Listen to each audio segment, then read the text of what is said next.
Now, for more on all this, we're joined live by CTV's public safety analyst, Chris Lewis, former OPP commissioner. Chris, thanks for joining us. My pleasure, George. Chris, let's start here. Tell us, if you can, what's the internal cop-to-cop dialogue on a day like today? Well, there'd be a whole pile of emotions among the officers. The big question is why? Why did this happen? Why did they do what they did? Why did a young life have to be taken over something as silly as a car in the ditch or whatever that it might have actually been? We still don't know all those details. Very difficult time for the officers and the community, as we heard from the mayor. Mm-hmm.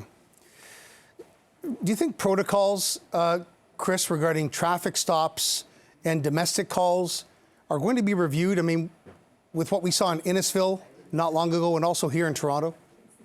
Well, they always are reviewed after a tragedy, no matter whether it's a tactical operation or something like a so-called routine stop. When violence occurs, officers above will look at a variety of issues in terms of training, policy, kind of command and control, personal safety equipment, and all of that to see if anything can be learned. And sometimes nothing can. It's just a bad set of circumstances kind of came together and resulted in a tragedy. But, it just goes to show you that, there's no situation that police face that violence might not occur. It just, you think it's more routine, to use that term, but the bad guy knows what he or she wants to do, and the police officer doesn't. And there's no way to change that. Yeah, that's a page in every guidebook and playbook. It's always there. It's always part of it. Chris, what's going to happen today and going forward for the family and fellow service team members in terms of supports? Well, there's certainly supports in place for both. The organization will look after the family and make sure they have any supports or anything they need. Internally, officers will rely on one another. Some will reach out and get more professional services that are available to them through the organization and through their association.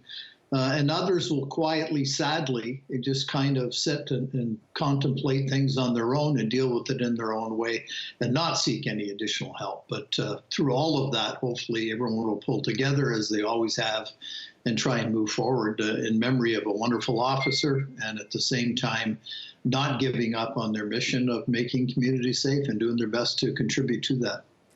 And this will, of course, reconstitute the access to guns issue in this country, the illegal pipeline especially, and that includes First Nations territories, right?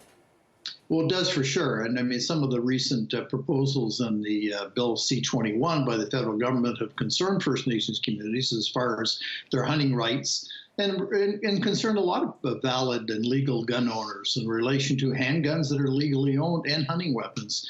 We don't know what kind of gun this was. Was it a smuggled handgun? Was it a rifle or a hunting shotgun or something? I don't know that we know those details yet, but certainly it really fuels the whole discussion and debate around gun control.